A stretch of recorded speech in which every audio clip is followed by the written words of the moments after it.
trick question. They say that politics is a dirty game. Is it a dirty game? And what has been your personal experience with it?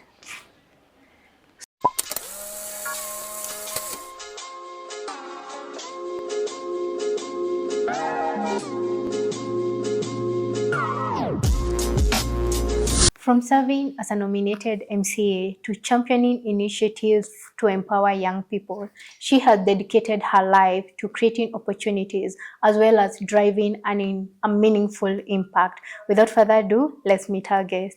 Hi, Agnes. Hi, Grace. Welcome to the shift. Thank you very much. So maybe we can start by how did you become a nominated MCA, and tell us about your journey into leadership and public service. I became a nominated MCA from the activities we used to engage in during the campaigns and even there before. We used to do women empowerment, girl child empowerment, drug and substance abuse awareness. So when the party was doing the nominations, we applied, and I think because we were attaching our history of the activities we used to do for the community, that's how I came to get the opportunity. Wow. How long have you been in this town? I've been in this town forever. I was born and brought up in Nyeri. Yeah. So I can say that all my life I've been in Nyeri, go out and about when it comes to stuff of work-related studies and all. Wow. You're doing a wonderful job for our community. I hope you know that. Thank you very much. All right. Yes. How important has faith been for your journey? Like, can you share a moment where faith has strengthened and shaped your path? The main focus when it comes to faith has shaped my job because I'm a believer that service to humanity is service to God. Yeah. And I know that when you support someone who's downtrodden, who's not going to pay back, that is when God trickles in his blessings. So faith has been my mantra. Yeah. It has been my anchor. Yeah. And I've been able to do things knowing that above everything else, God watches from up above. Yeah. Yes. Wow. What inspired you to start initiative that support young girls? What needs did you see for you to make the impact you're creating today? The first thing that made me start the initiative, personally, I suffered from period poverty as a child. When I was growing up as a teen, I also suffered a lot of information gaps. Because I did not get someone to guide me on how to go about it. There is also the stereotypes on periods, the stigma, and the hearsays that made us really get scared. So I would at times reflect and wonder if we could get someone in these streets who could just be there to be a voice, to open up and to break the stigma and to give the right information. So out of my personal experience on period poverty and lack of information, that is when I thought of taking up the initiative. Because as a child who had grown up from a needy background, I knew if I could be working in that gap, I would serve a purposeful way in assisting the kids. Yeah. So that's why I do it with a lot of passion, because you find that mostly the children who are from needy backgrounds, and especially the so-called public schools, they do not get a forum where they can get someone to open up to them. Because you find the the high-profile schools, the academies and all, they have very well structured guidance and counseling, and they get these things in black and white. But you find that the public schools with poor catchment areas, you find that they do not have that. And with the stereotypes also at the background as they're being raised up, you find the children are not getting the right information. So that is why it's needed to be intentional and stand in that gap so that we can be able to make an impact, no matter how small, in our society. Yes. That is wonderful.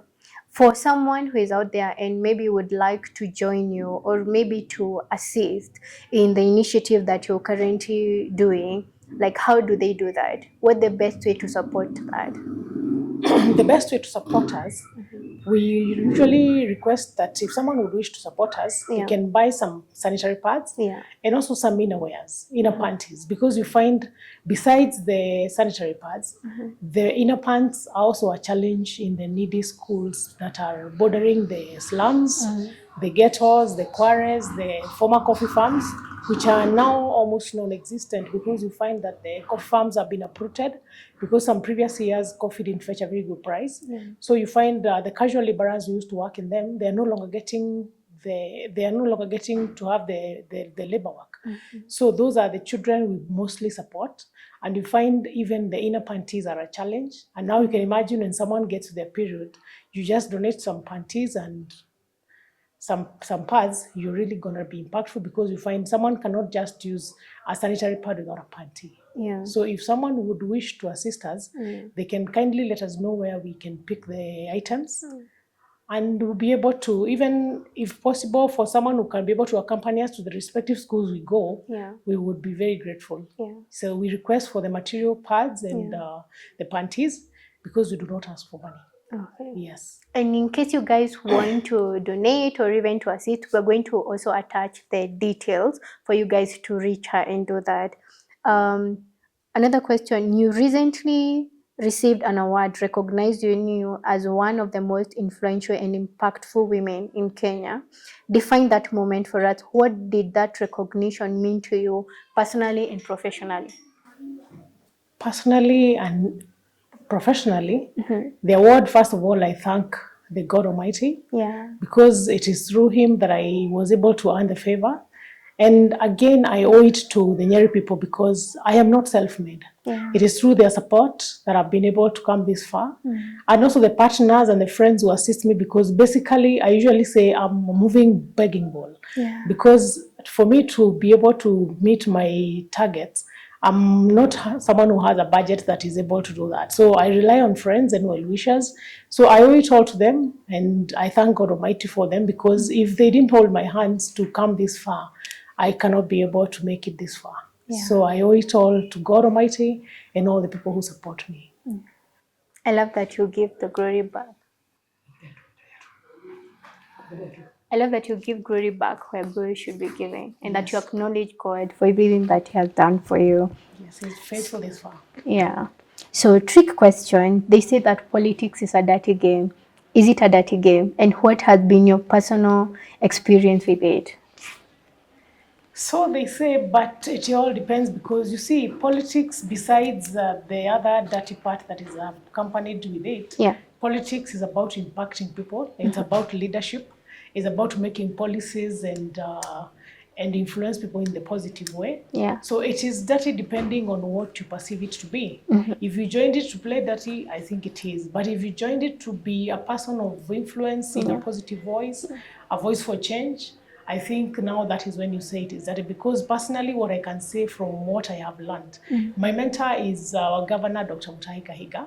He is an impactful leader. And from him, I've been able to learn that you can be on that seat as a politician, and you don't have to play dirty. You be impactful in making people's lives positive.